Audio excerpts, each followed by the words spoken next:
Hola, doctora, ¿cómo está? Ah, Buenos días. Hi, hola. doctor. How are you? Good morning. Hi, good morning. How are you guys?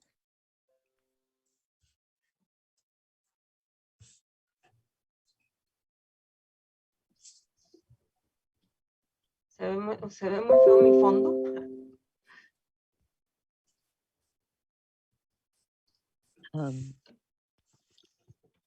Is my Se ve muy background trabajador.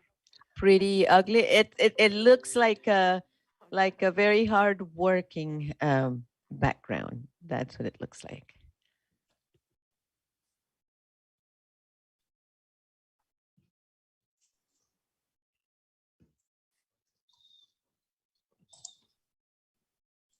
Pues al día, hasta ayer en la noche teníamos 1,250 personas registradas.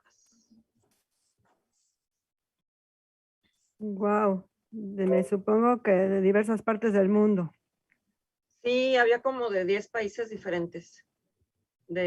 Había de Tanzania, había unos de Europa, la mayoría pues de Latinoamérica. Ajá. Hacemos. Pues esa es la gran ventaja de hacerlo virtual, ¿no? Que personas que difícilmente pueden conectarse pueden participar. Exactamente. Ahora sí que Y dice, como dicen, ¿no? A un clic de distancia. sí.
hang up? Okay. Buenos días. Good morning. Buenos días a todos.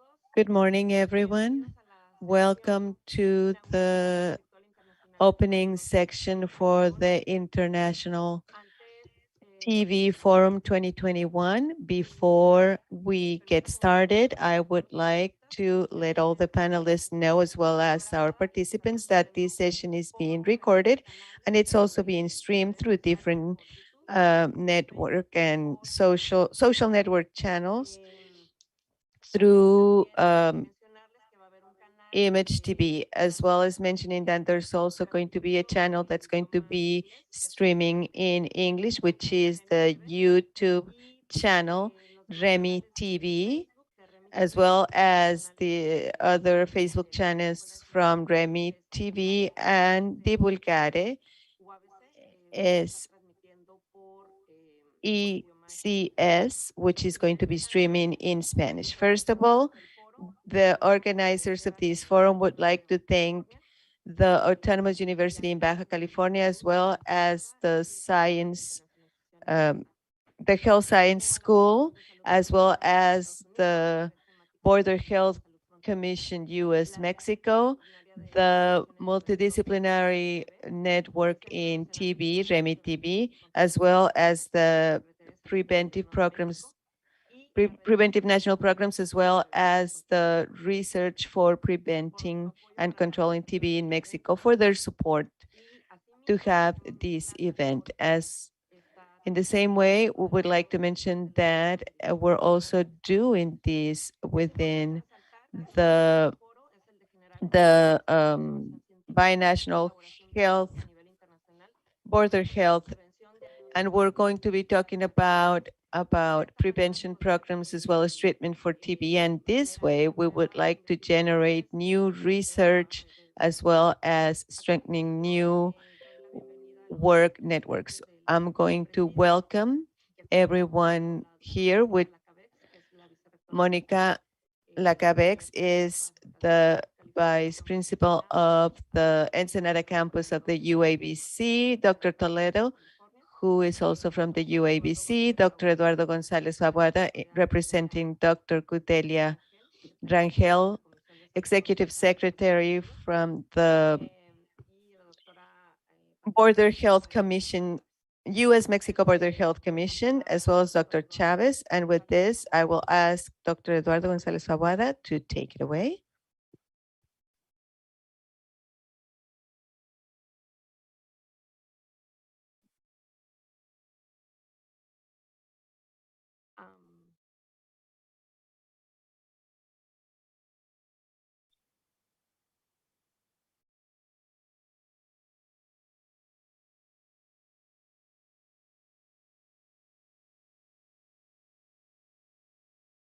Doctor Eduardo. Dr. Eduardo? I'm sorry, I was having a little technical difficulties, but good morning. Thank you so much. Welcome, everyone. On behalf of Gudelia Rangel Gomez, Executive Director for the U.S.-Mexico Border Health Commission, we would like to welcome you to this second edition of the International Virtual TV Forum. TV is one of the main topics which the U.S.-Mexico Border Health Commission has taken some initiative and has begun some actions in the border states, U.S.-Mexico. We think that this kind of events and activities are essential in order to inform the community about what we have been doing as far as this illness epidemiology, as well as other factors that are relevant, such as the creation of these kind of spaces where we can share all the knowledge that we've been generating from different parts in Mexico, or even from Spain. Today we have with us a speaker from Spain, and I would also like to thank all the institutions that are a part of the organization of this event. Thank you so much. Thank you, Doctor. I would now ask Dr. David Toledo Terracino to please express his comments. Thank you, everyone. Especially, I would like to greet Monica Lacavex, who is the Vice President in our Ensenada campus in UABC, as well as all of the organizers of these events, especially Dr. Muñoz, as well as all of our guests, such as Dr. González Fabuada, as well as our speakers, Dr. Fátima Luna, as well as Dr. Irving Cancino, who are going to joining us today from a program that started a few years back with the objective of bringing the best of the academic in the different areas of knowledge to our university without having to move or commute to other places. I would like to recognize the leadership of the Health Science School, because they have had an important impact with students as well as researchers who get together at these virtual spaces to take care of eradicating tuberculosis. Certainly, the university as a leader entity in our region has as one of their first priorities taking care of the region, our regional health.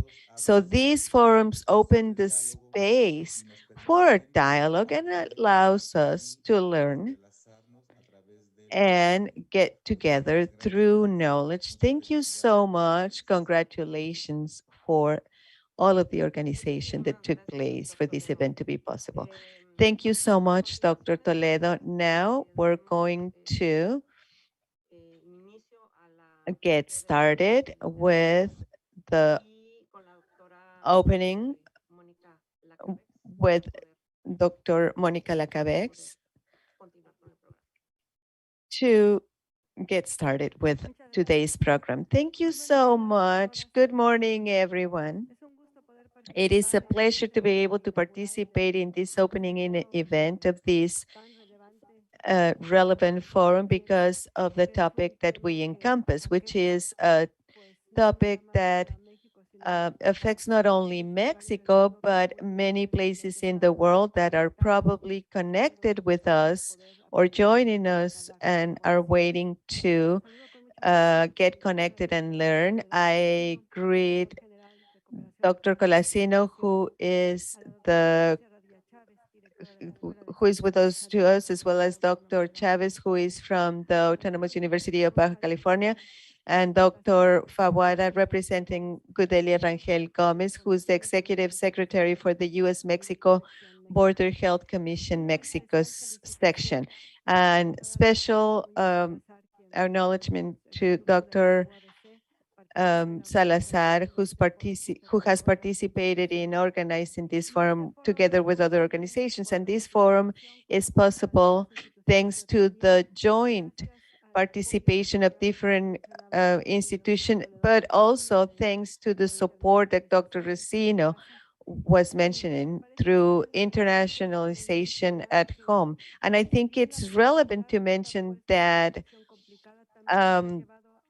meeting virtually can be difficult. It also gives us the opportunity of having a forum with international participation from other people who are going to benefit from the knowledge that has to do with prevention, diagnosis, study, and treatment for tuberculosis. We have participation from Canada, Colombia, Switzerland, Mexico.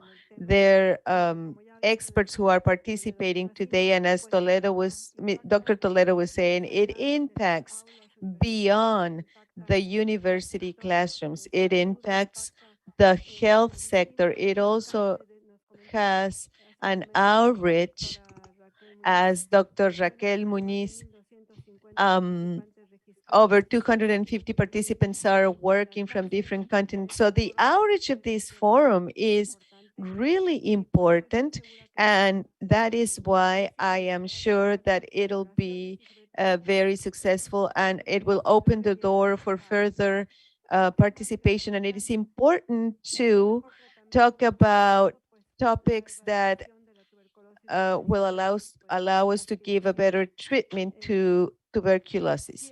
And being 8:16 a.m. on October 14, 2021, I declare formally inaugurated this International Tuberculosis Forum, and I hope for it to be successful, and congratulations for participating or for being a part of it. Thank you so much, Dr. Monica. Thank you, everyone, for joining us today and at this International Tuberculosis Forum. And we're also very, very glad to have been able to include as part of this event the sign interpretation, the Mexican sign interpretation, because for the Autonomous University in Baja California, it is really important to include this population so that this forum can have better outreach.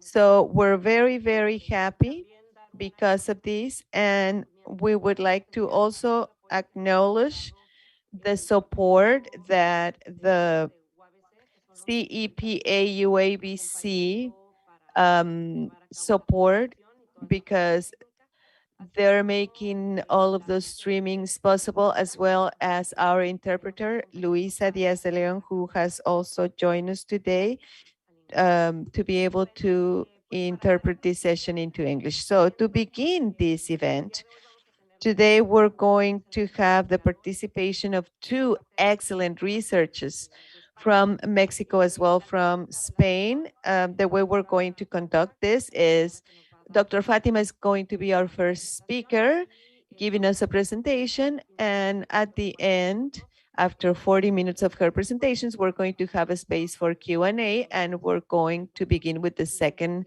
presentation by Dr. Cancino. So Dr. Fátima Luna López is the director of the National Center for Prevention and Control in the Health Secretariat in Mexico, and she's going to tell us about the epidemiologic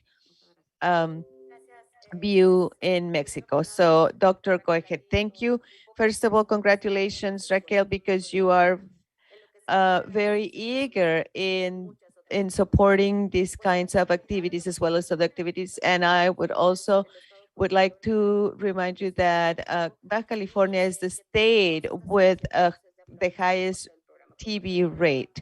So on behalf of the program, we will always be supporting in any way we can.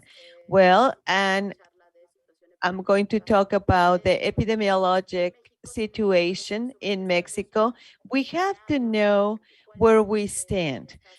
We need to know what the trends are in our country, not only as far as TB in Mexico, but all of the public health issues that we face. Because today we have to understand all of these pathologies as just one bigger view. We have been trying to include TB as part of our diagnosis. I'm going to start. This is the epidemiological situation for 2020 in Mexico. I'm going to talk about Mexico, and I would like to mention the notification as well as the estimates that we have. We estimate that 10 million cases were reported in 2019, and only 7.1 million of them were not notified. So these are the type of topics that we have to talk about so that we can meet our goals. And first of all, we have to try to control TB before we can actually eliminate it. And in order to do this, we have to execute an effective analysis. So from here, from the world level, we know that 70 or 80% we have cases with bacillifer conditions. So worldwide, we have 3 people without being diagnosed and without treatment for TB. There are certain endemic areas. We also have to find out how TB is at a world level, especially when we're thinking about controlling and eliminating TB in our geographical area, which we're responsible for. We have endemic areas. We know that Africa is a part of this, and they have high comorbidity rates, as well as in India, with really high TB rates, especially the ones that are pharmacoresistant. And in Latin America, we have Peru. We have to remember that Mexico is a going through country, and we have to talk about the population movements inside of our country. This is important for the different economic activities in our country, as far as getting and producing gems. And with this, we do not only export people that are going to work in different places, but we also export all the illnesses with these movements. So these are the different detection areas. We need to find out what we need in order to meet our goals. So at a world level, 7 out of 10 people are being notified. And with this, we mean diagnosis and treatment. So we're trying to prevent this illness from happening. At a Latin American level, we have about 2 people for every 10 without being notified. And in Mexico, I wanted to show you the last 4 years, because the last one, and as you can see, is really high, and this has to do with the COVID-19 pandemic.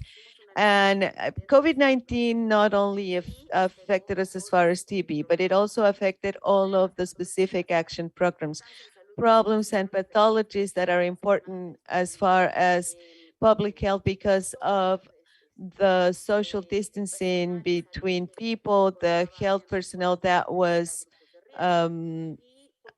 being isolated because they were part of risk groups. As part of the program activities, we included certain guidelines in COVID, and one of them was the differential diagnosis. And it does not comply with our definition as acute viral respiratory illnesses. If it is not COVID, or if it is COVID, you also have to think about TB. You have to think about the geographical area where it was contracted. What is the message? We have to try to close these detection gaps that we've been having in the last 15 years. Well, this graph shows us how our programs in Mexico is. I'm going to start with incidents. We have to be very critical with what we do. We are in control as far as those notifying gaps, and with this we've been with incidents of about 16 and 17 cases for every 100 residents. What does this mean? That we still have people, if we talk about that 80% in Mexico are of lung presentation, these accumulate. So it is not possible that in Mexico we keep having these trends. What do we expect, and where are we headed to? That's why we have started this active search of cases in important participation such as CONASA. We're following up every 3 months to find out a way to increase this intentional search, especially in specific groups. We have been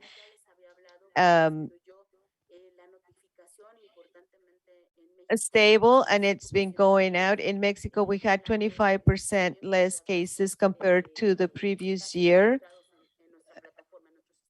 as far as registered cases in our platform. So what are we showing here? And I have told this to my general director from the program. What we've been trying to do, at least in the last 2 years, is to keep our growing rate. Well, last year we had a growing rate of 1%, but our intention is to close those notification gaps so that we can try to find all the TB cases in Mexico, doing all the activities around what is a TB case, the contact study, the Latin treatment infection, the Latin infection treatment, sorry. And we have to think about control and elimination. But nowadays, we need to reinforce all of our activities in order to be able to control TB in Mexico. As far as the success that we have had, we have been complying with the international standard. We have been a little bit 80%, but this is something that we've been very clear about. If we have the opportunity of following up on a person for at least 6 months in order to be able to say, I cured this patient, but unfortunately, when you talk about the success, we're about 75% with real cure under treatment. Now, the rest cannot continue with these characteristics and all the guidelines that we have given to be classifying this as treatment terms if the person in the end is not completely cured. So one of the guidelines that we have been following, we've been going down during the years. We see in this graph some of the deaths that were avoided thanks to the treatment. Now, in 2020, almost 9 out of 10 people were new cases, but look, we've been having from 300 to 350 people being resistant. This means that we are, especially when we do this analysis, provienen de un tratamiento, del antecedente de un tratamiento. 35% come from first-hand treatment. We're being co-participant of this resistance in Mexico. So we're trying to be able to come up with diagnoses that will allow us to measure these patients from the beginning. Now, according to the clinics that we've been having over time, but the ideal thing would be to have an expert from the beginning. This is an issue that we've been working on. It is really important if you're going to print this as a public policy, you should also need the minimum supplies needed.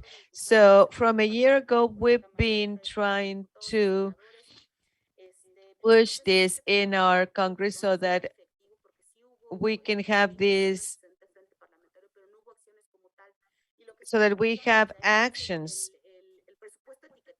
so that we can get a tagged budget.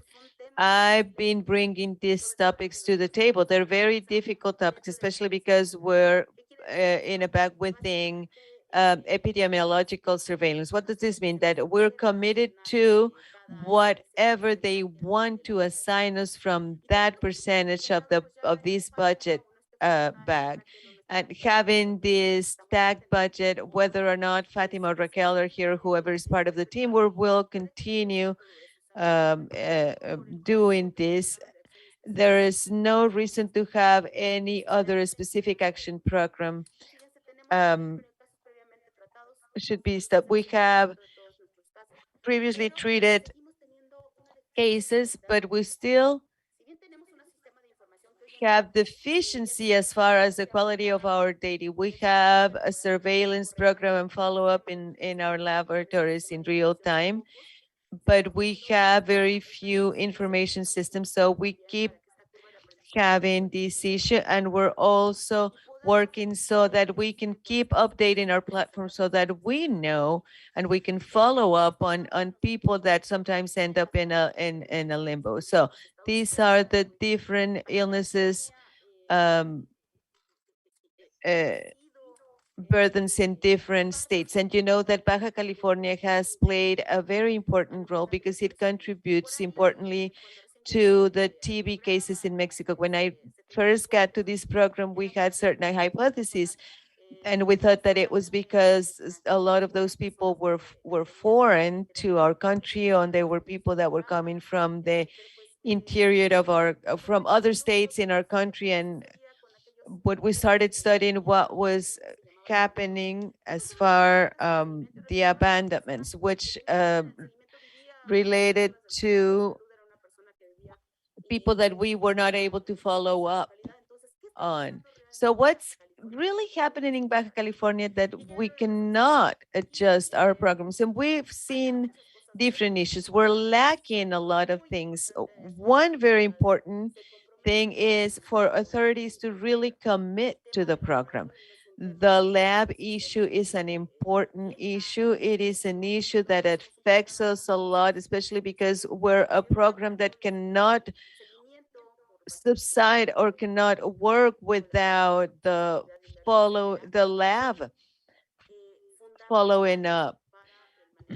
The lab is key in order to handle TB, and it is not possible that a state with the highest burden still faces these kinds of issues. Also, we've been having problems as far as human resources, because having a clinic that is dedicated to treat TB illnesses cases.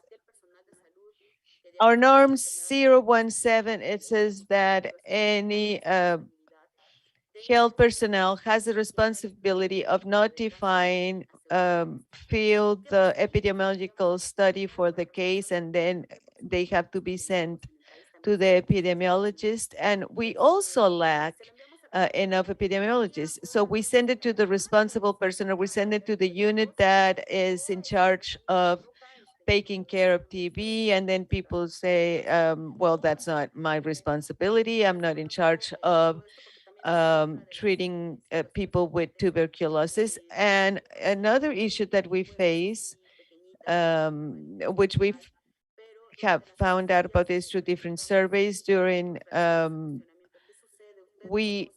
our trainings, we have asked, what happens? Do you know what the programs are in your region?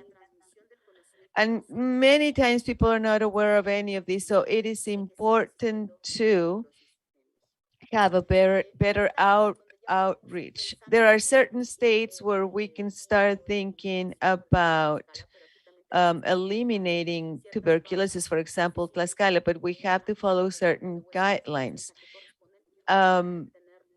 We have to really have all of the conditions so that we can say that we are headed to not handling TB as we do it in other parts of our country. Now, we have some of our partners doing part of this supervision to see how we're going to be handling this, because we have well, we have talked about presentation, and I have told you that about 8 out of 10 people are of lung related, and the importance of the transmission is really important within our public health, and we have to keep adding to it. If we have the detection gaps where we're talking about the 3 people were being left out, we can are 2 of these people are going to be of lung presentation. We also have about 2.1% of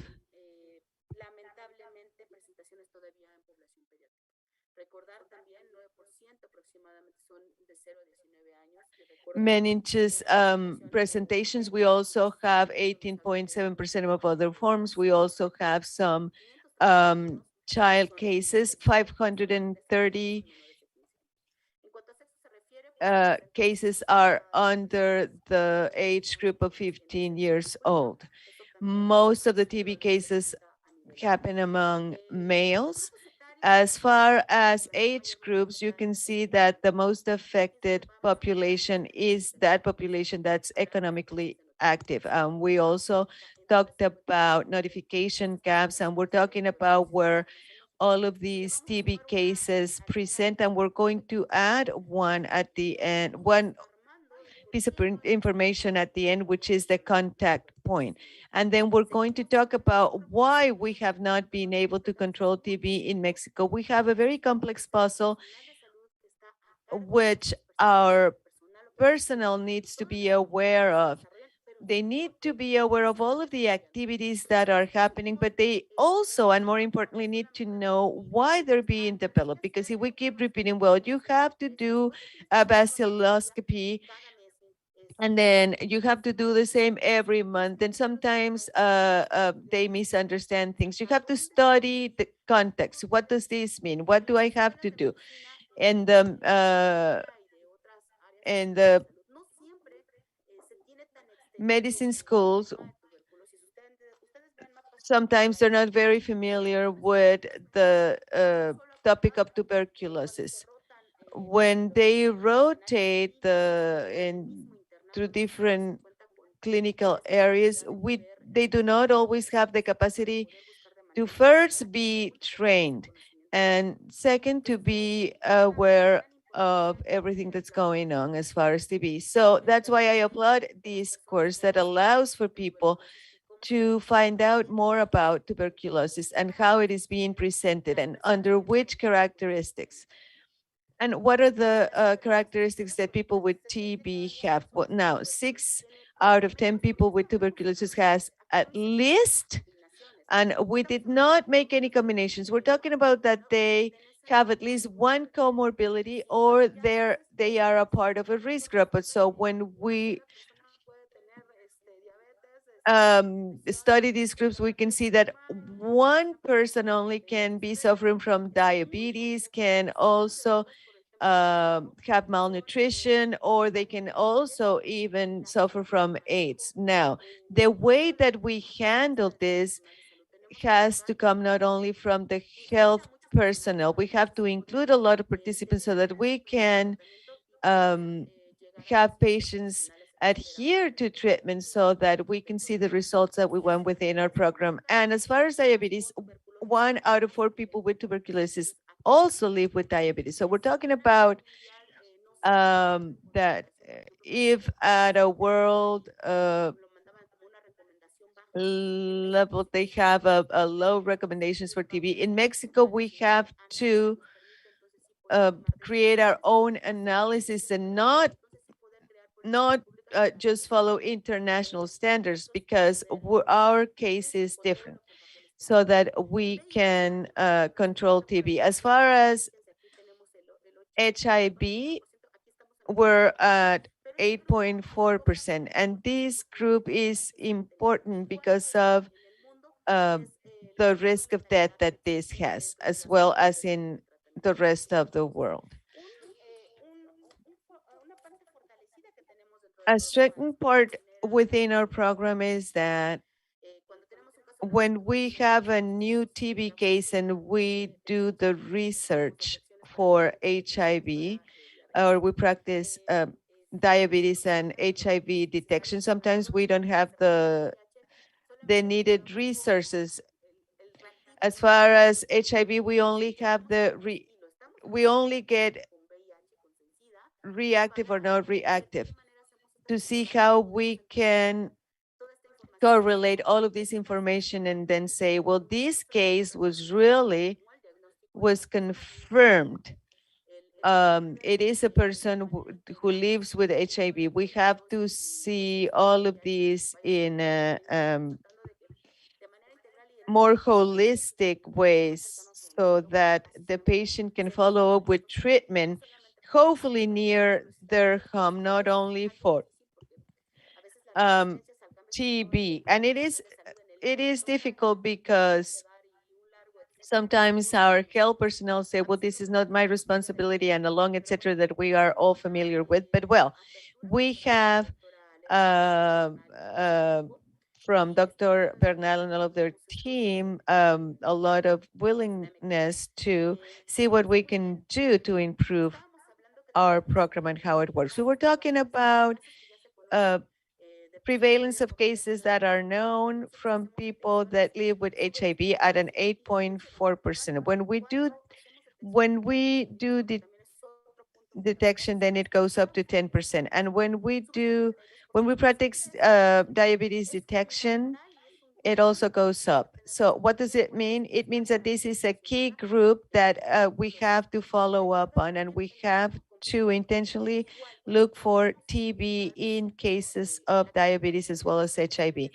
In the diabetes clinic, they get treatment for diabetes, and then a different person is in charge of treating their tuberculosis. But we're not all experts, but we need to do it in conjunction, and that's why we have guidelines that allows us to consult what we have to do with every patient. What do I have to do at the beginning?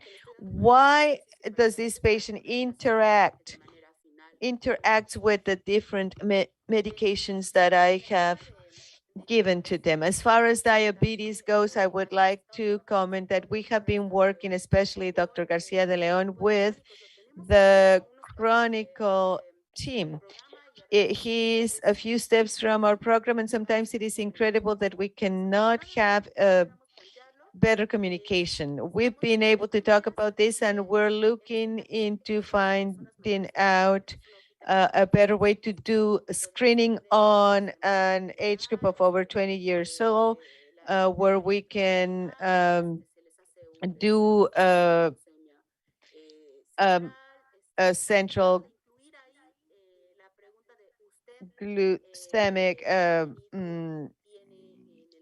screening. We've been asking if the patient, have you had a chronic cough in the last couple years? And what we have been able to accomplish is that in the chronic card, which gives us the guidelines as to what to ask a diabetic patient every month, we included a variable. And yesterday we had a grid on this, and we included the variable of asking every time a diabetic patient is in front of us, we ask them, have you had coughs, or have you been coughing over 2 weeks? And we've been giving more and more trainings in our jurisdiction so that each one of us know exactly what to do. And you have to think about lung tuberculosis in most of the cases. And we're creating the guidelines so that at this risk population, we can intentionally look for tuberculosis. How are we getting to this diagnosis? We've talked about that we have done this through bacilloscopy, but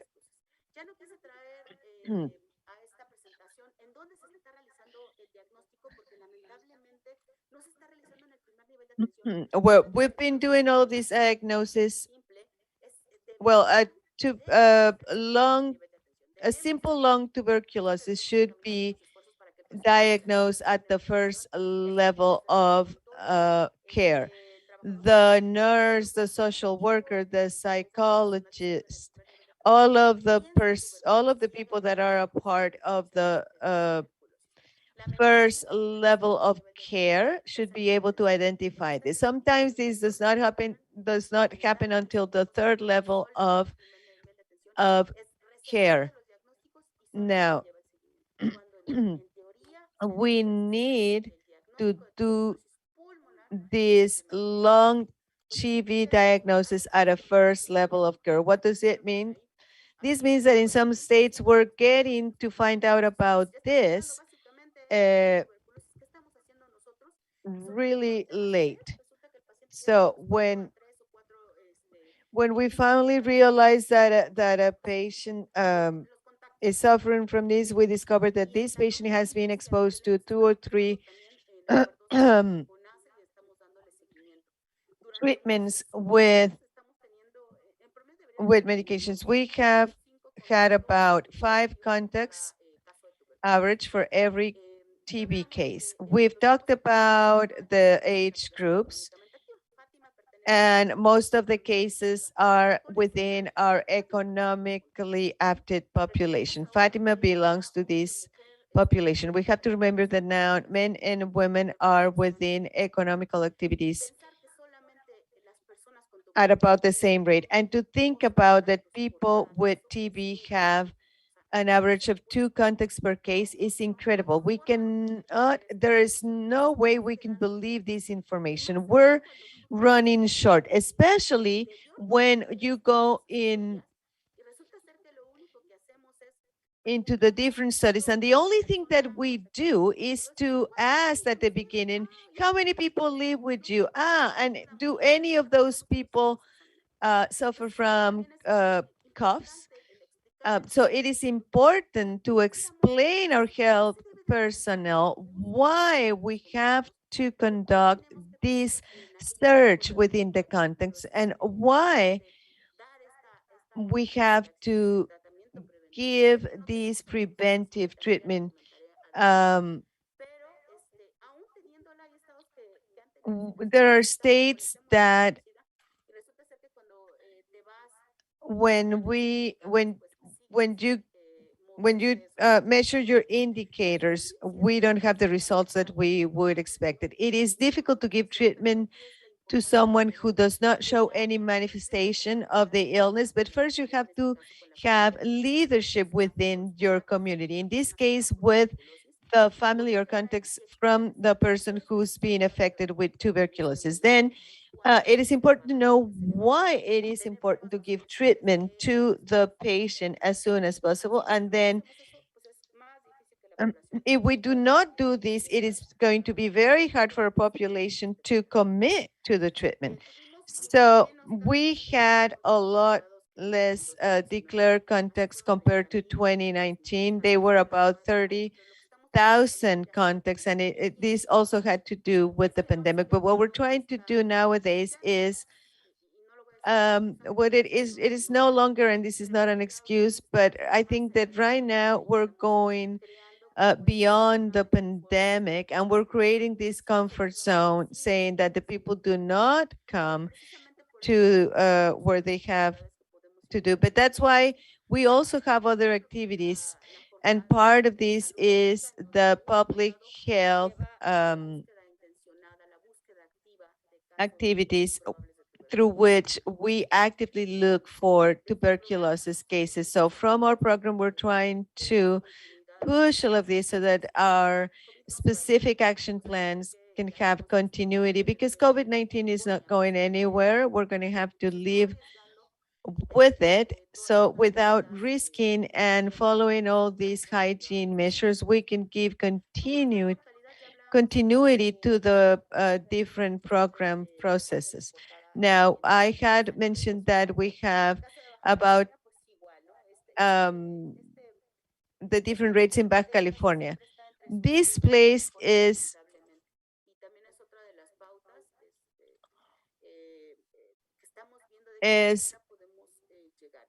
we're trying to see how we can reach our goals, and it is a pending topic,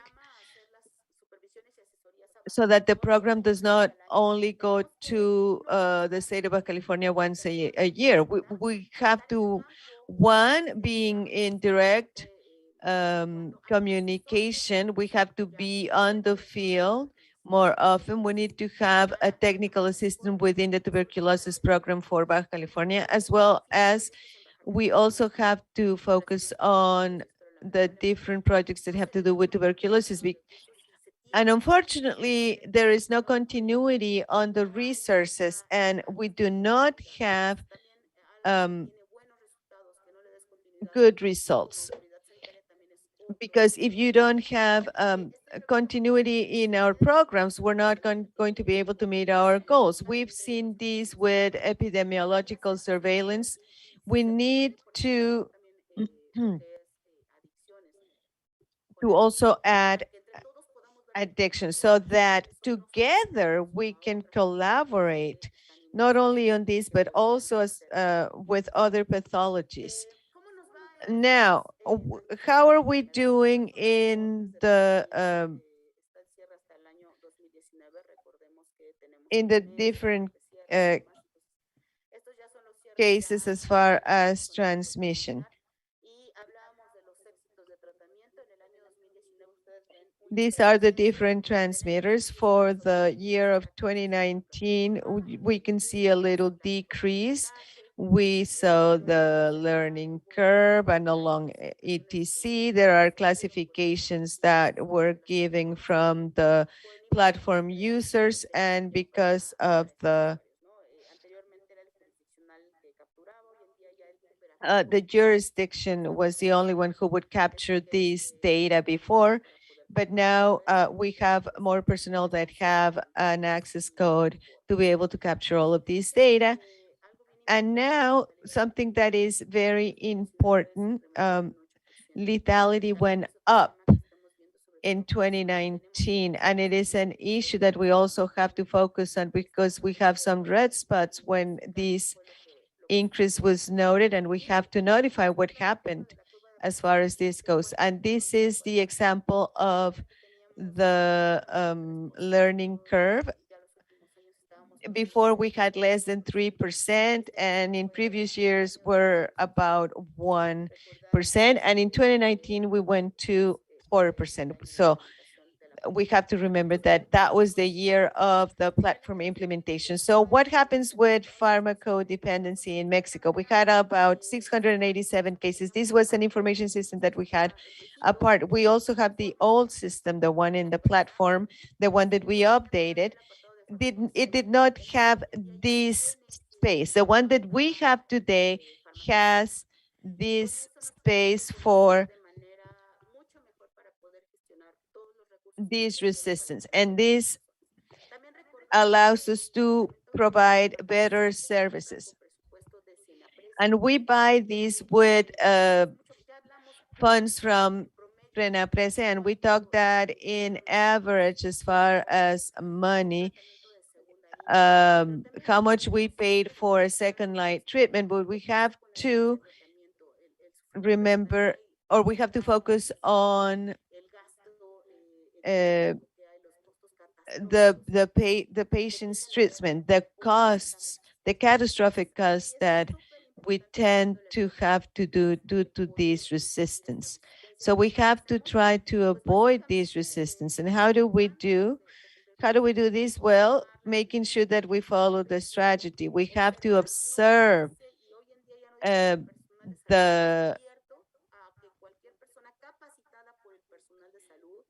that the patient is taking their medication.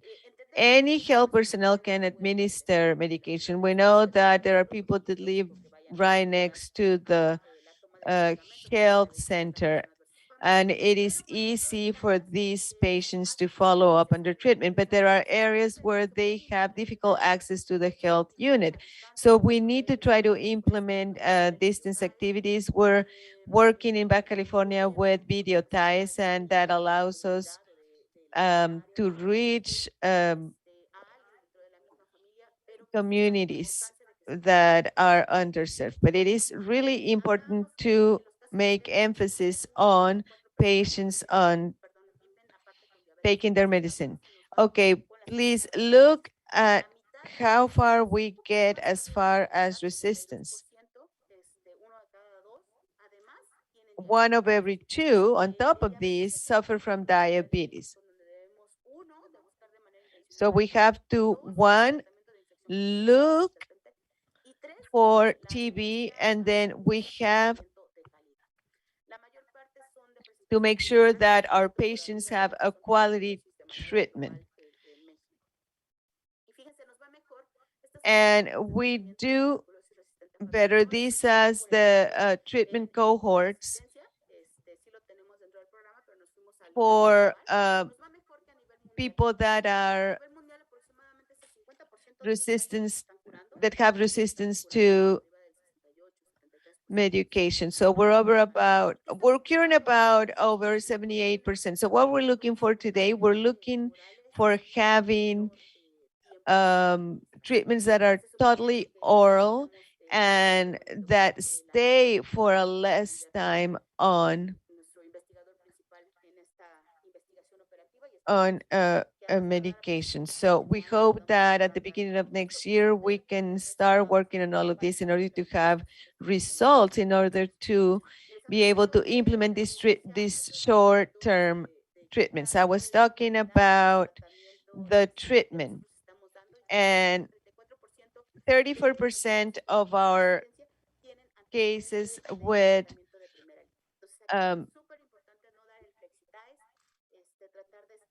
it is important to remember not to recommend flexitides, and we have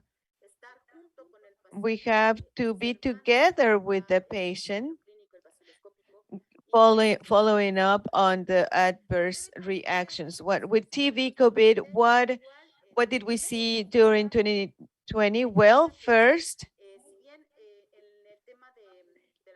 as far as the tuberculosis platform, we don't have a space for this, but we have a place for observations at the end where you include all of this information. As far as acute respiratory illnesses, the space that we have for this disease, we have a space for comorbidities, and also we also have a space for comorbidities. We have not captured all this data. We have insisted on it, but these data have been obtained basically through our national and state leaders who have been giving us information as far as what happened with all of these. Towards the end of 2020, December 2020, we had 16 people with TB and COVID, mostly within the female gender, and we didn't have any deaths. What are the challenges within the program? Well, first we have to decrease the detention gaps. We also have to create better programs through the TB funding. We're going to continue working on this to see how we can expand the use of a platform and so that we can buy supplies. The new drugs under TV Latente, I have good news. This year, after 2 years that we were struggling to finally have these drugs, we're going to have these drugs in Mexico. These are pediatric combinable drugs for children. We also, with Senapresa budget, we have second-line medicines for this, and we also have Pira, Retambutin, Oceanacida. We were not able to buy because INSABI found how to get it through consolidated buys here in Mexico, but the rest of the drugs are about to get to Mexico, and some of them we already have. We also talked about the tagged budget, which is key. If 5 pesos are assigned to tuberculosis, they are not going to be moved, and this is not an example because other, and I'm not saying that even if another area needs more money, our money is not going to be touched. How many of us have seen a commercial for tuberculosis where we're looking into working with the public health society in order to have more presentations as far as tuberculosis? Somebody was telling me about a radio station which is virtual, but from the health secretariat we cannot do anything, but we're trying to see how we can talk about tuberculosis in all of the media, including social media. Health is a right, but every health also has an obligation, and we need to give information to all of our communities. What are we looking for through this program? We have to cut transmission chains, and we have to study quality context and the treatment for latent tuberculosis. And this is a part of our official norm in Mexico, but we have not following up as we should. And if we do not treat latent tuberculosis together with active tuberculosis, we're never going to be able to control tuberculosis in Mexico. And it is also important to analyze information so that you know where to move your resources to and what activities you need to do. Now, you have to address the affected person, from a multidisciplinary focus. And sometimes we also like being human with our patients. Yes, we are in charge of public health, but we focus on the macro and not micro. So we need to be more human. And with this, I conclude my presentation. This is part of a presentation that we put together with the help from my team as well as my boss. This is my contact information for anything that you might need. I also included my email. So thank you very much. Thank you, Dr. Fátima Luna.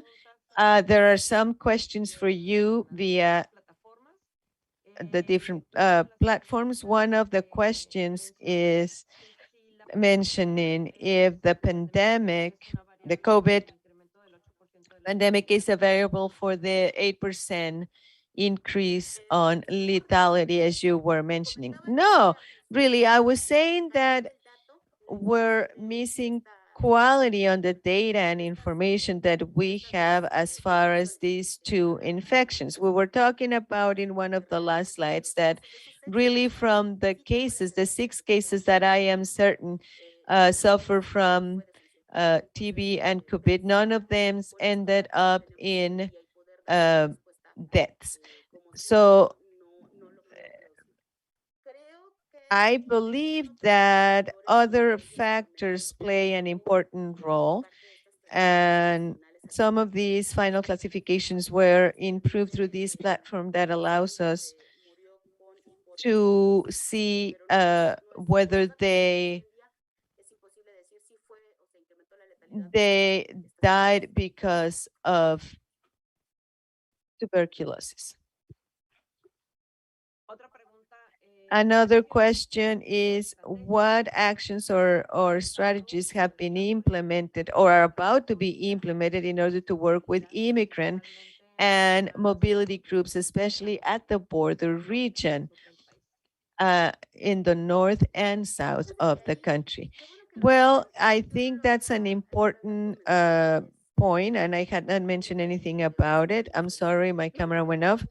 I had not mentioned anything about this. We've been working on many binational programs with the north. We do not do a lot of activity with the south, in our south border region. We're looking into see how we can collaborate.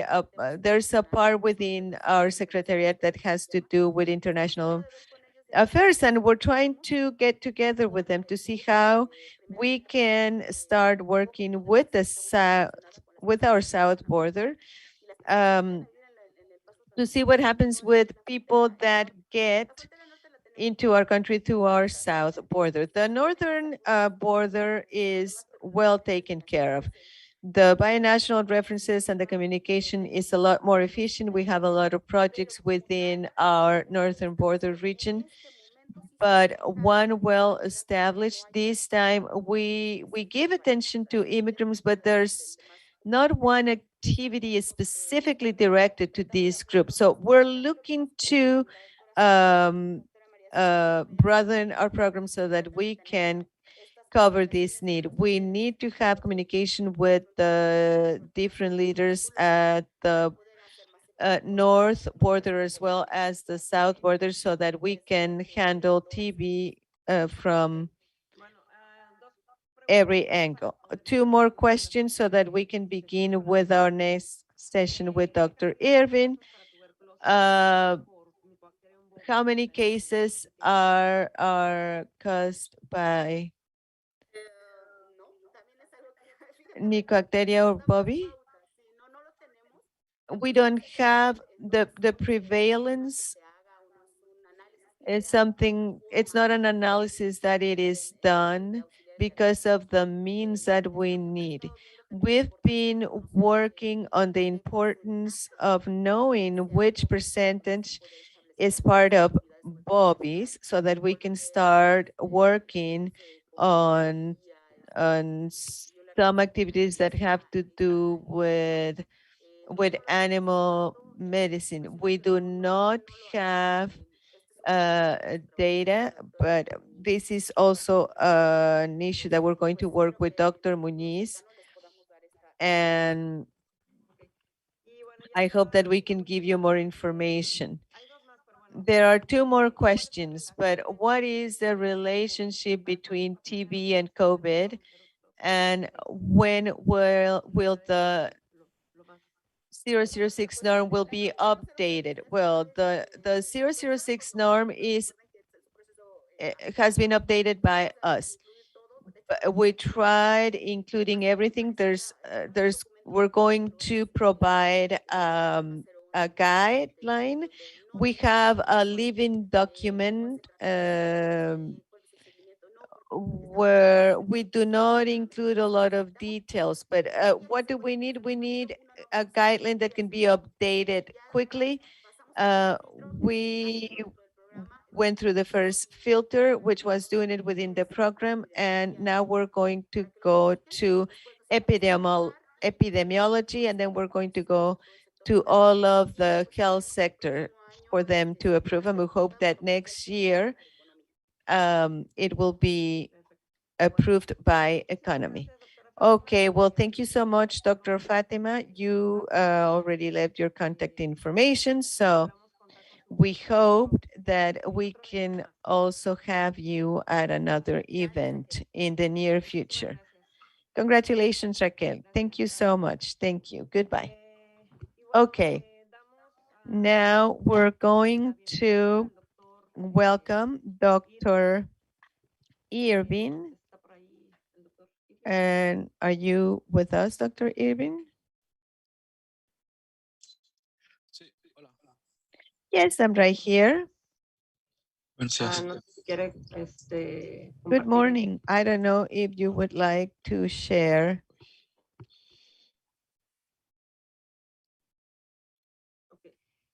Dr. Irving Cancino Muñoz is joint research in the Biomedicina Institute in Spain, in Valencia, and he's going to give us a talk about the application of genomic epidemiology. I have a question. Can you see my presentation on screen?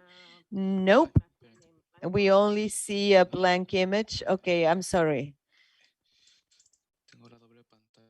I have the double screen and I don't know how to do this. Let's see.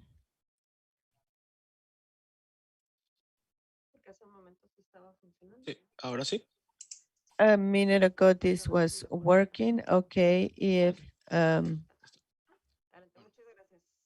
okay, thank you so much. Bueno, pues para empezar quiero agradecer a la doctora Raquel. I would like to thank Dr. Raquel for the invitation to give this talk, as well as the rest of the participants, for organizing this virtual forum, which is very interesting in order to be updated as far as tuberculosis topics go. My talk today is going to be a bit general, not as detailed as the previous one, where we're going to talk about genomic epidemiology of tuberculosis, general aspects as far as relevance and applications in disease control. A little bit of the agenda of my talk is we're going to talk about what genomic epidemiology is, what countries have implemented this technique within their public health programs. And we're going to talk about genomic epidemiology of tuberculosis, and I'm going to finish about genomic epidemiology of TB in Valencia, Spain. Well, what is genomic epidemiology? Well, it is the use of genomic data to determine the distribution and how it circulates or spreads, or how an infection disease spreads in a specific region, and its application to control it. How can we do it? Well, we can do it through the use of new technologies of next generation sequencing technologies, which will allow us to examine dozens or hundreds of samples at the same time. Now, these new technologies of massive sequencing will allow us to get to know how to work on molecular epidemiology. Some of these molecular epidemiology lack of a standardization, methods, and databases. At the same time,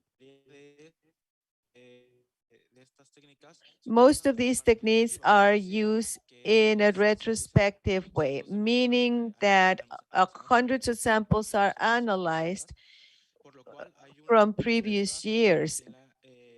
And due to this, there's a little delay in epidemiology, and some of them lack of resolution. Usually we use conventional technologies, and sometimes we don't get to find the transmission chain. Under this figure, I would like to show you the traditional flow of work compared to the work that could be done through massive sequencing methodology. We can see that the traditional methodology starting from the treatment, there's a series of methodologies in order to characterize it and classify it. And this can take from weeks to months in the case of tuberculosis in order to classify the different types. So it can take us months to find a treatment or to see how this disease is spread. Now, if we compare it to these other techniques, we can do this in hours from the taking of samples until we get the results. Dr. Irving, I'm sorry to interrupt. If you could stop your video so that we can hear your audio better, we would appreciate that, because sometimes, okay, your camera.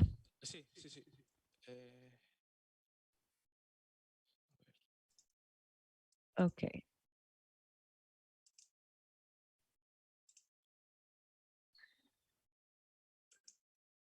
Ya, a ver. Nada más que se perdió la... Okay, we lost your screen sharing. ¿Se ve? Sí, ya. Gracias. Ok, perfecto. Sí, perdón. Sí, como decía, el uso de la secuenciación masiva, As pues, I was saying, nos ayuda, o si lo massive queremos sequencing pues es, compared to conventional methods is a lot ejemplo más, quicker. reciente que The tenemos, most recent example that we have la is secuenciación masiva que se ha hecho the massive sequencing that has been done through this last year and a half. And we also can see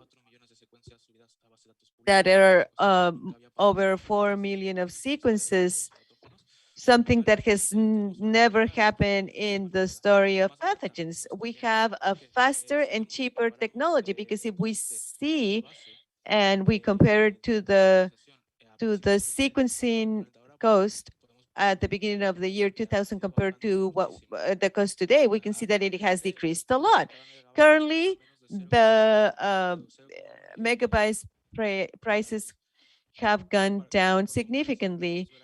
We can see in the Mycobacterium tuberculosis what the cost would be of Illumina MySec. Each isolator would be about $115 if we use Illumina NextSec, which is a more potent sequencer, and we could be able to have more samples. That price is $63, and if we use Oxford Nanopore, it also goes down to $63 per sequence, per sample. If we compare it to the genome to SARS-CoV-2, we can also realize, or we can see that we have very affordable prices. 62.5 if we use MySec technology, and if we use this other technology, it can go down to $25. So the price has gone down, and we are seeing the cheapest prices to be able to sequence the human genome, which is about $1,000, which is the lowest price so far. On top of all of these, through these sequencing of complete genomes, we can have a higher resolution. We can analyze the chains of transmission. We can see who infected who, and then we can see how this transmission evolves. Which countries have implemented this technology as a diagnose methodology? Well, very few. This is a map where is an SDS report from last year when it shows that the countries that have adopted this methodology within their health systems. We can see that from 2015, very few countries were included, and started in 2017. A great part of Europe has implemented it. However, the implementation of these massive sequencing is not only for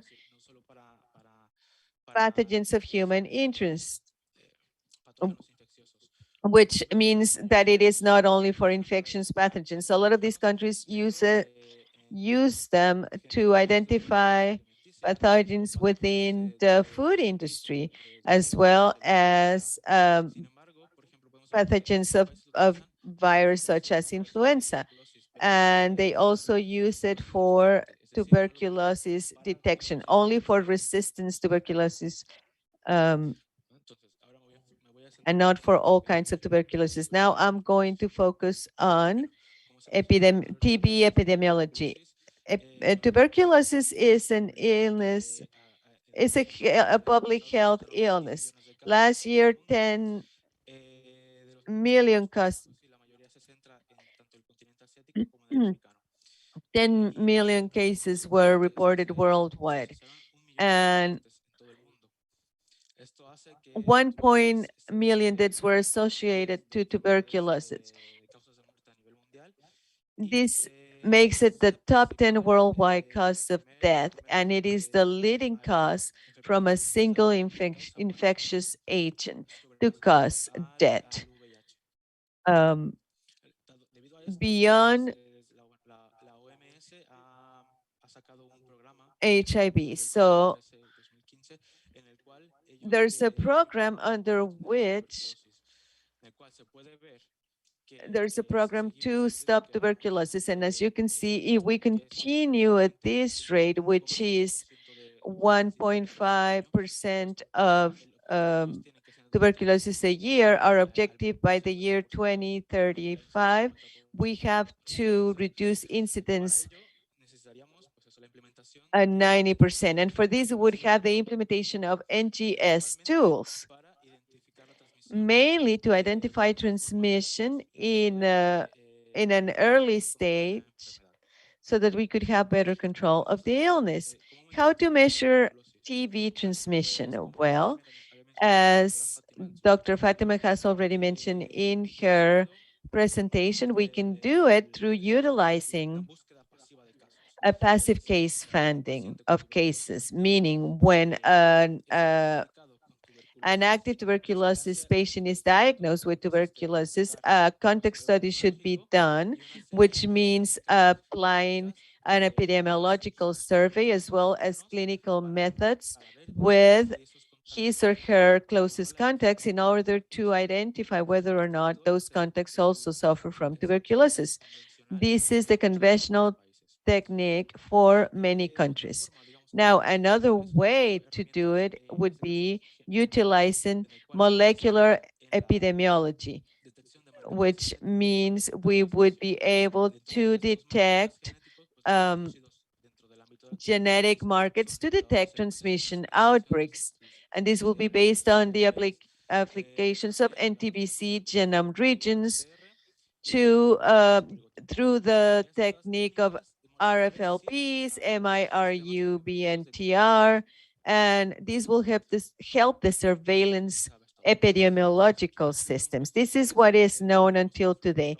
So I'm going to explain a little bit what the NGS workflow in tuberculosis is from a sample until the analysis. We can see here that if we start with a patient that started TB positive, and it also depends on the patient, but it should take about 2 or 3 months so until the patient is diagnosed at a medical center. Then you start doing different tests, and then you start identifying your tuberculosis sample, which will take about 2 weeks. And this also depends a little bit on the genotype that the patient has, as well as the technique that is being used for the bacterial growth, between 2 and 4 weeks. And as of the second week, we can start doing DNA extraction in order to start sequencing and identifying whether or not this sample has tuberculosis. But the normal case would be being able to do it from week 4. Then we can continue for a week more in order to have resistance results, to see results on resistance transmission. From the minute the patient is suspected positive until you get the results, you have to gather all of the epidemiological samples. Now, okay, throughout these weeks, the patient can still be spreading the illness. Now, a solution to this could be sequences of complete genomes from the sputum. Well, this is a question that we have within epidemiology. Now, how does this really work, or how does the genomic epidemiology of tuberculosis work?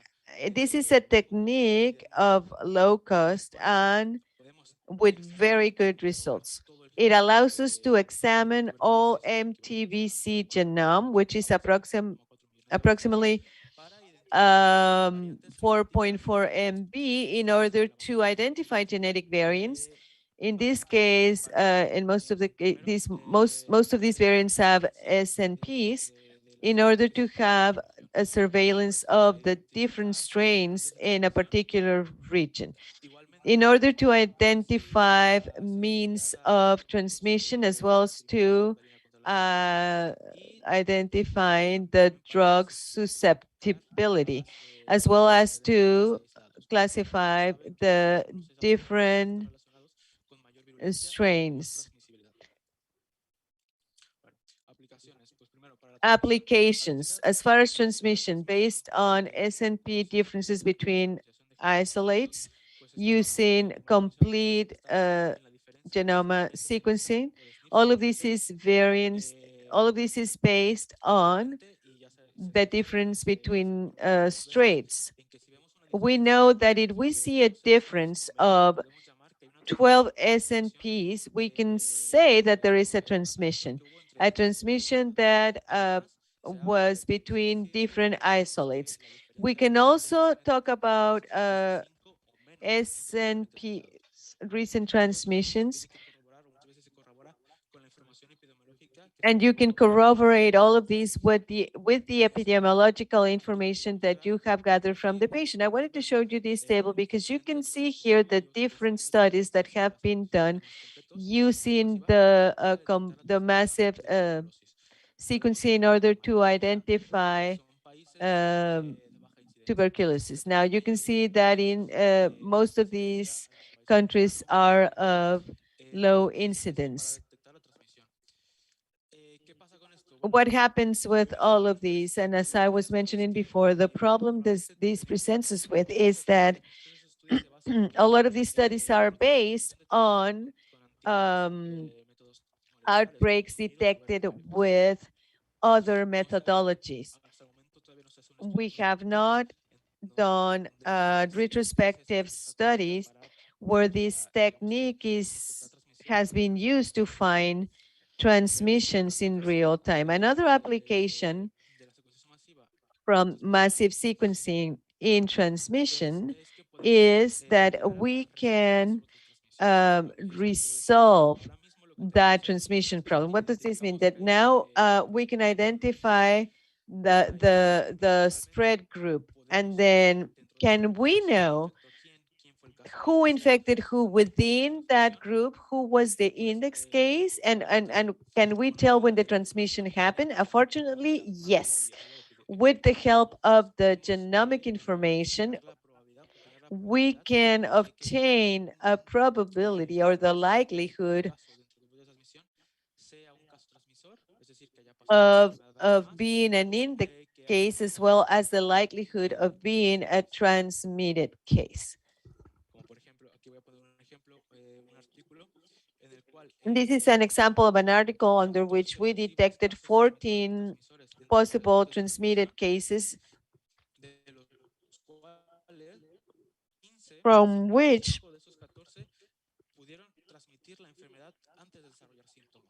5 of these 14 cases were transmitted before symptoms onset.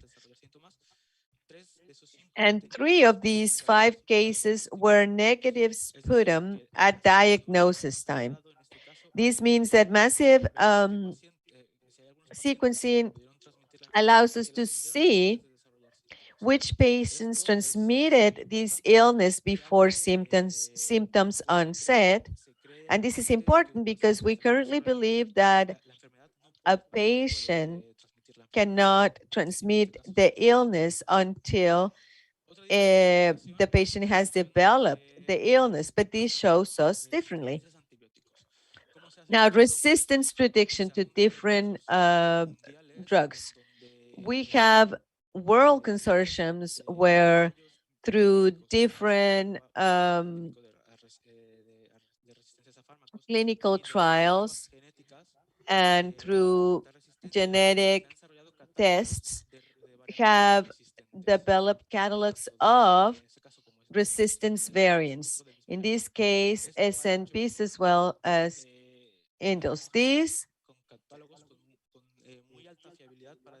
we now have some catalogs which allow us to decrease the time that the decrease in time on these trials. Currently, there is a consortium, a global consortium that is working on amplifying these catalogs through 100,000 tuberculosis genomas in all of the world. Which countries have implemented the use of the massive sequencing in order as a part of their epidemiological surveillance? Very few. England was one of the first ones who started using it in 2017, but now the US, Canada, and even currently in other countries led by the SDC, and about 15 countries from the European Union want to implement this system. But what are the challenges for implementation? There are a few. The bioinformatics tells us that we need an adequate infrastructure in order to analyze all of the genomic results. We also need trained and specialized staff.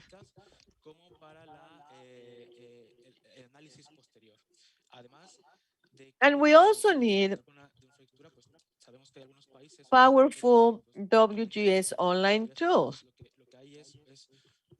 Desarrollo una serie de herramientas en línea en donde que te ayudan para. So we have under development a series of tools online that will allow us to do this sequencing.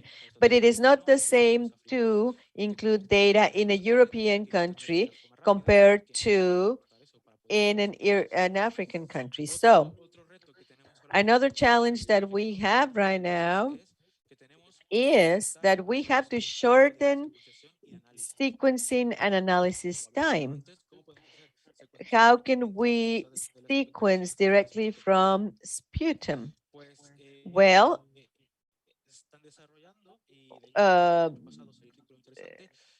they're developing something that through the sputum sequencing from different samples, different transmission outbreaks were identified. New outbreaks, as well as samples that belonged to other samples directly found from the sputum, which is good news because we can shorten the diagnose time a lot. Another challenge that we have is standardizing these new sequencing technologies and protocols. For example, this MinION platform. This platform uses 3-generation sequencing under which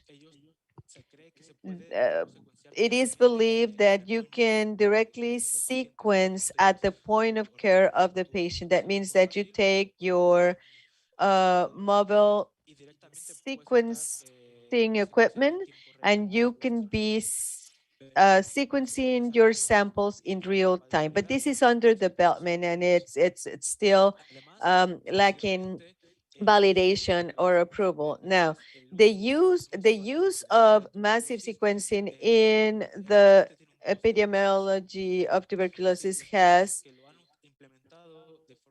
a cost benefit. Right now, they don't know if there is a cost, what the cost effectiveness is. In other words, we don't know if it's worthwhile, if it's more affordable, or if it's more expensive.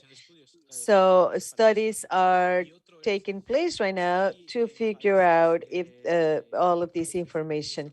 Now, middle and low income countries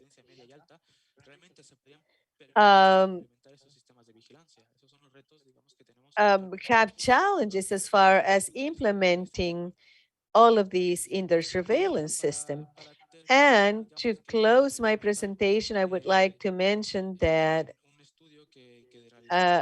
about a study that I did, which is a genomic epidemiology of tuberculosis in Valencia. This study was a part of a bigger study under which we wanted to evaluate tuberculosis transmission dynamics to define targeted public health actions.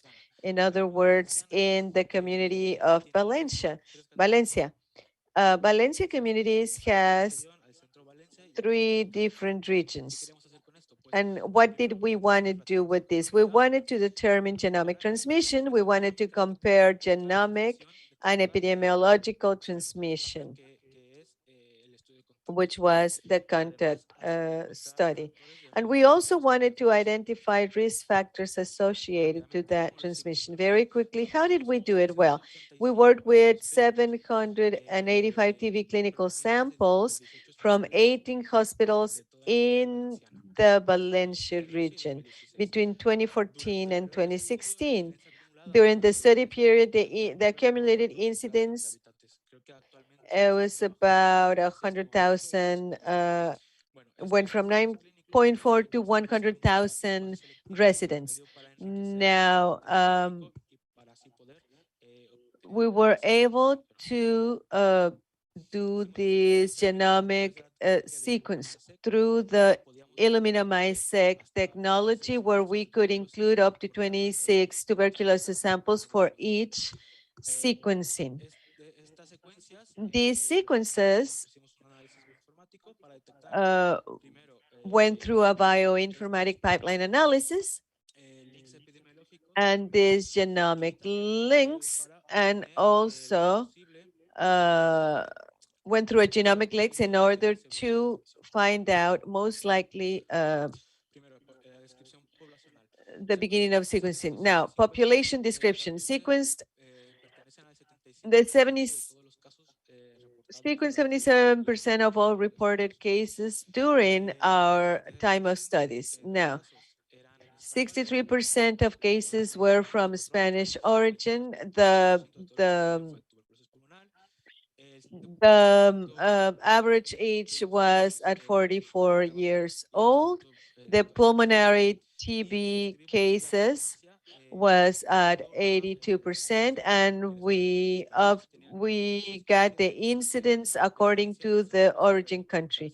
The Spanish incidence was same 6.7 every 100,000 residents, and the foreign incidence was 20 out of 100,000 residents. Now, we found the lineage was L1, we found 4, and we really found most of the lineage, including Bovis and Capra, which means that what circulates around the Valencia community is very diverse. Then we measured and identified this transmission. We identified the transmission according to the difference of the SNPs. Up until 12 SNPs, we considered it a transmission, and under that, we considered recent transmission. We found 120 transmission outbreaks from different sizes,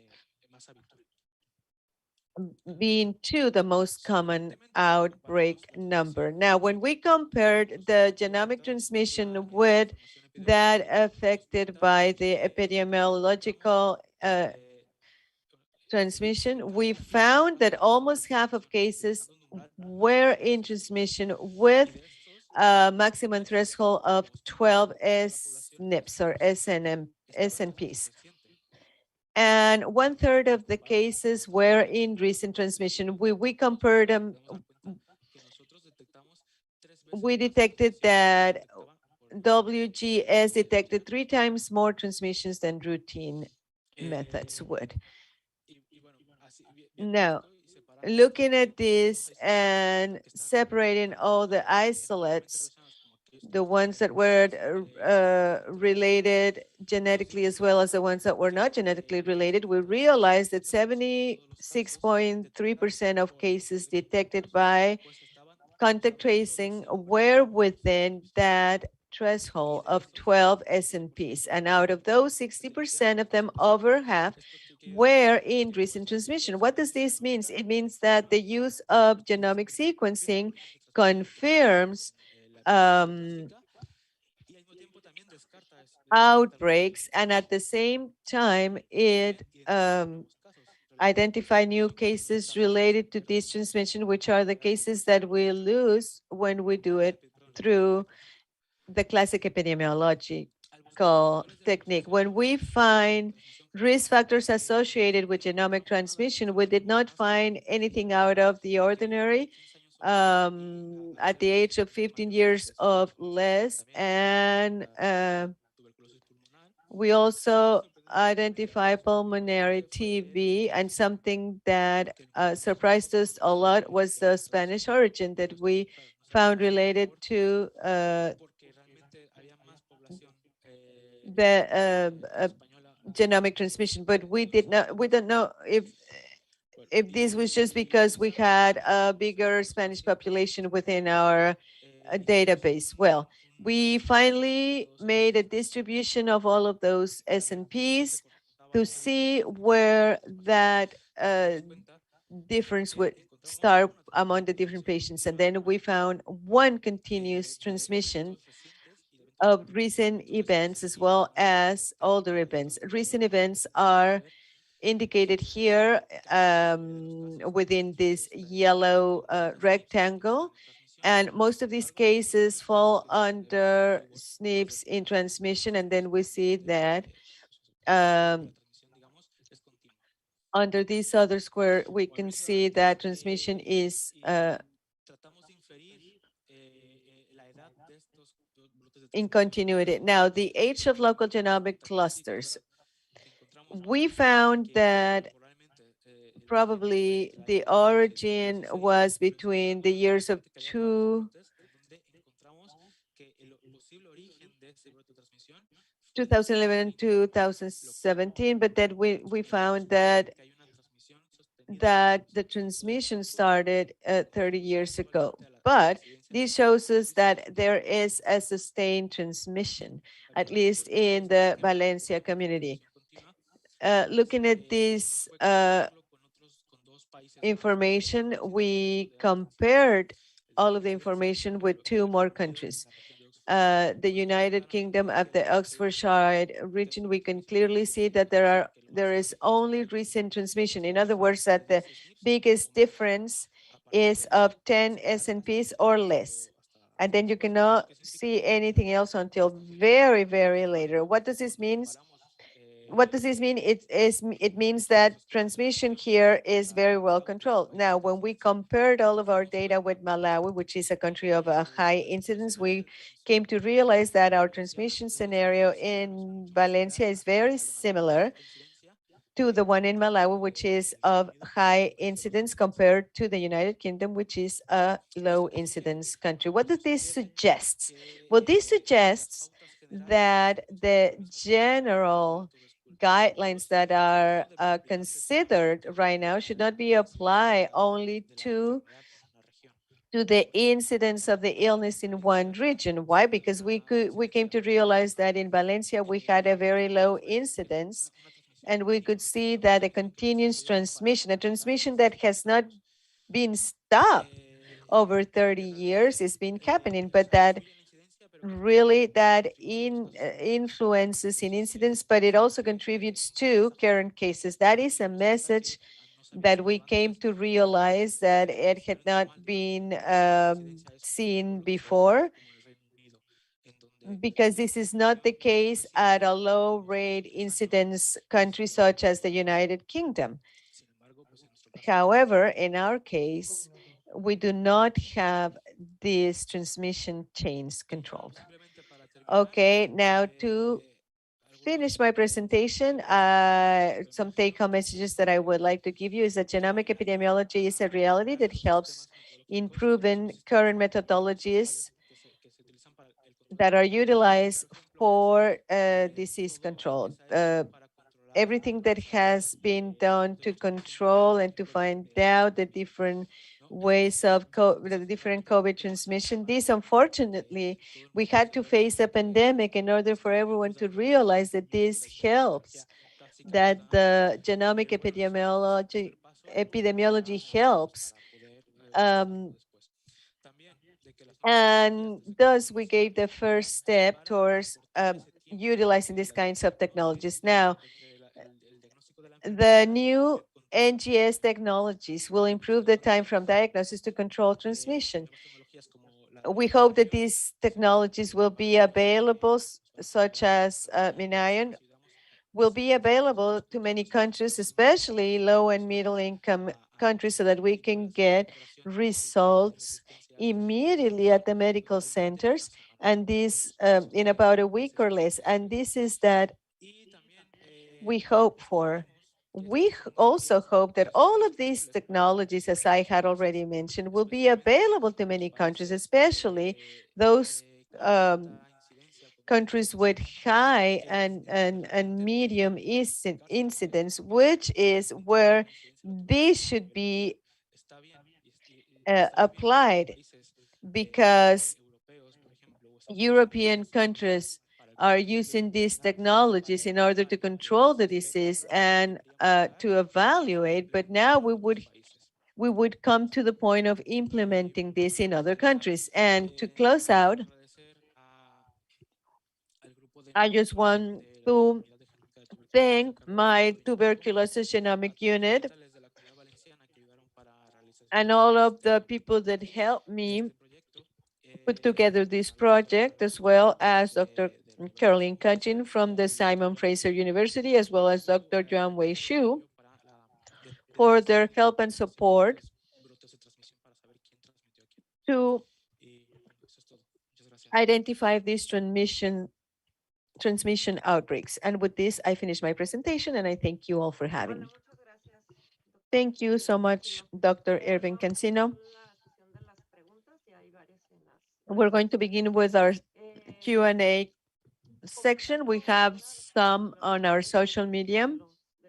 As far as some of the comments you said on regards to the impact that this has in studies, you mentioned a lot about what's going on in Europe, but what information do you have as far as Latin America using this methodology? Well, there are some studies that already use these technologies to find out about resistances, but there are studies that are more focused on research, and they're not a part of the public health system as far as detection goes. So Peru, for example, Brazil, have been working with sequences for resistance as well as for evaluating transmission, but I don't know if any of those countries have actually implemented these technologies into their public health systems. As something that we do routinely, I don't think so. Another question, could we think that the complete genome sequencing could be utilized to implement individualized attention based on each patient? And how could this impact epidemiological surveillance of the illness? Well, another objective of these tuberculosis surveillance is to come to specialized attention to each patient, because each patient is different. And this could help redirect the treatment. For example, to patients that are tolerant to certain drugs, with all of the data from the sequencing, we could better tailor the treatment for each patient.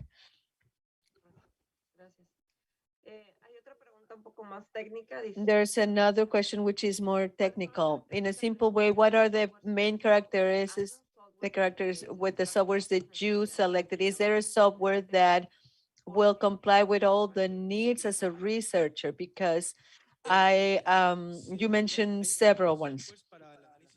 Yes, there are different softwares for this analysis which are public. And really, they all work pretty well.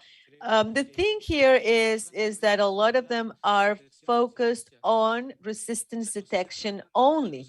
They're not focused really on analyzing transmission.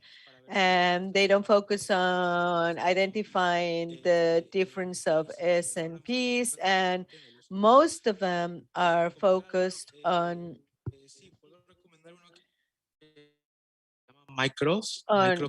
other things. But I can recommend one that is called Micro TV, under which you have your massive sequence files, you enter them, and after a few hours or even less, you get a result on resistance.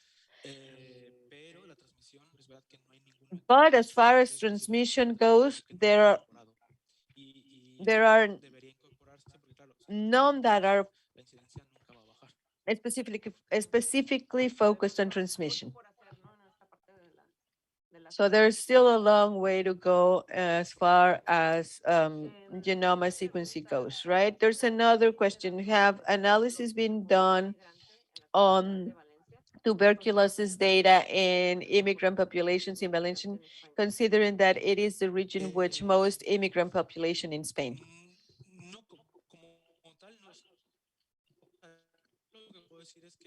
The only thing that I can say is that this first study that we did in Valencia with this data, it is the first one utilizing massive sequencing. And at the same time, whenever we detected a patient with resistance, we would inform the hospitals directly about this patient.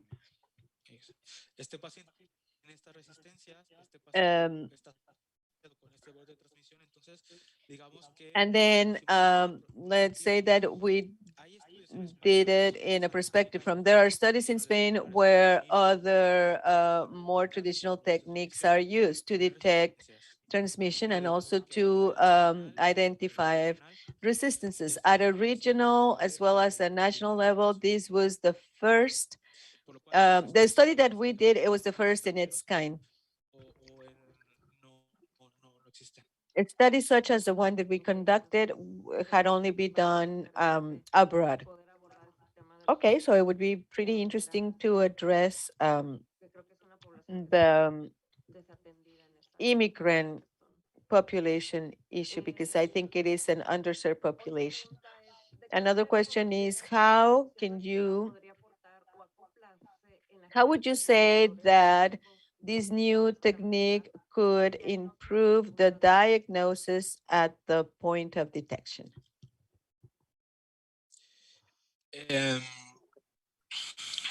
A ver, es verdad que sabiendo todo esto, pues a lo mejor y tú te puedes desarrollar algún protocolo más Knowing all of this, you can probably develop a more specialized protocol for your region in particular. And then you do not need the genome, you need certain determiners to find out what circulates in your region, to find out information about resistance.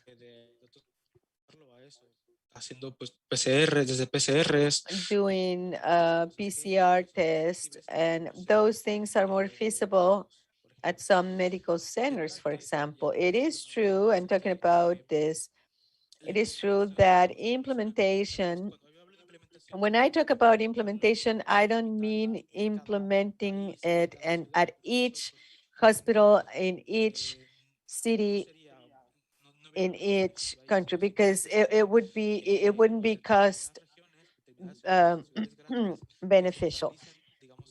You would have to establish it in bigger cities, to centralize it, so that cities around could send their samples to those hospitals per se, in order to have the studies done.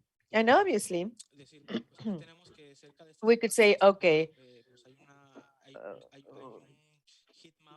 we could have a heat map for each town as far as transmission goes, and we would adapt our system for this region, and then we would have to adapt our system for this other region. That's something that that comes to mind right now as far as lab goes. Through PCR test and and implementing this at bigger hospitals, centralized hospitals at the beginning. That would be the recipients of the information from other surrounding towns. Okay, the results of your sequences agree with the sequences found in Latin America and other parts of the world? Yes. Sorry, we conducted a global study specifically on the 4 lineage, which is more common in Latin America, with all of our samples and everything that was available to the public back then. And then we could find some samples that were related to isolates from those Latin American country. We even, based on the epidemiological information from the patient, we came to realize that, for example, the origin of these outbreaks was not from Spain. It was something that started abroad. We realized that the foreign patient that came to Valencia and developed the illnesses and then spread it to other people had been in Spain for over a year. So then we came to realize that the source was foreign, but that's the very fewer cases. Most of the cases were transmitted for other patients that were circulating here.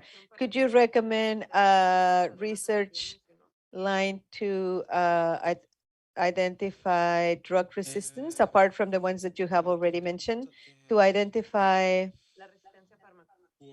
drug resistance? Okay, to identify drug resistance, okay, let's say that drug resistance first line, before coronavirus, tuberculosis was the infectious disease that have with the highest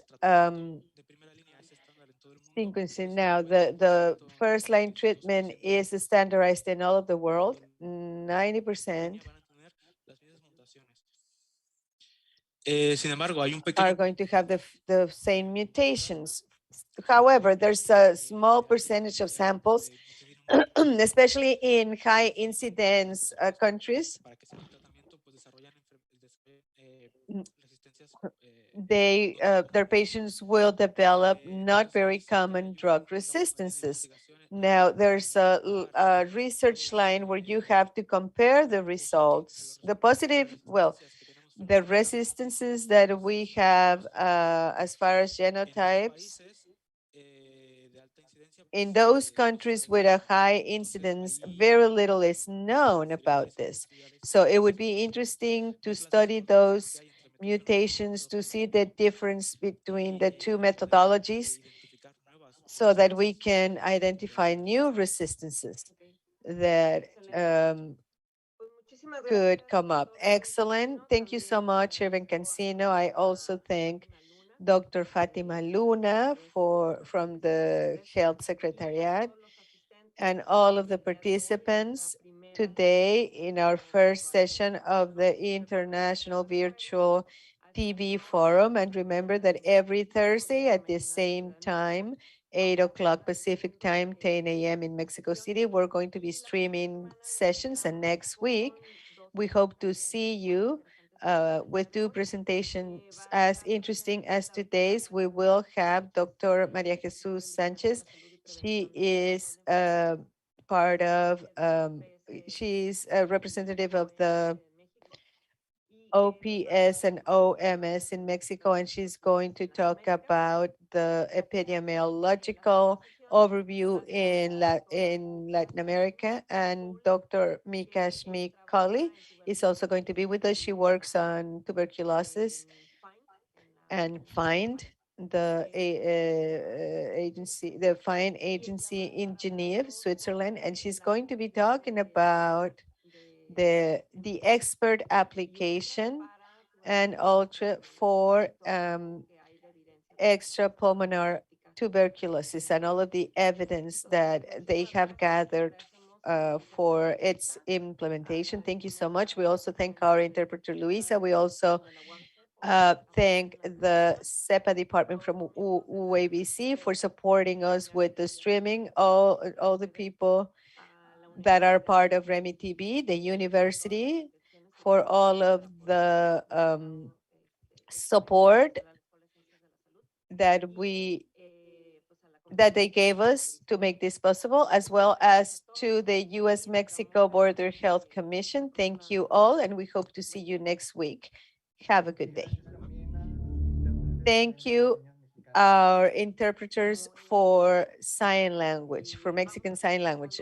Very true, and we're going to continue having these services throughout all of our sessions. So it is an important part, being able to offer this service and give voice to more and more people is our goal, so that we can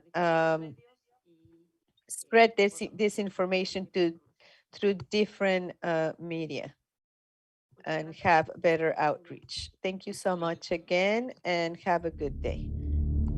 Recording Thank stopped. you so much.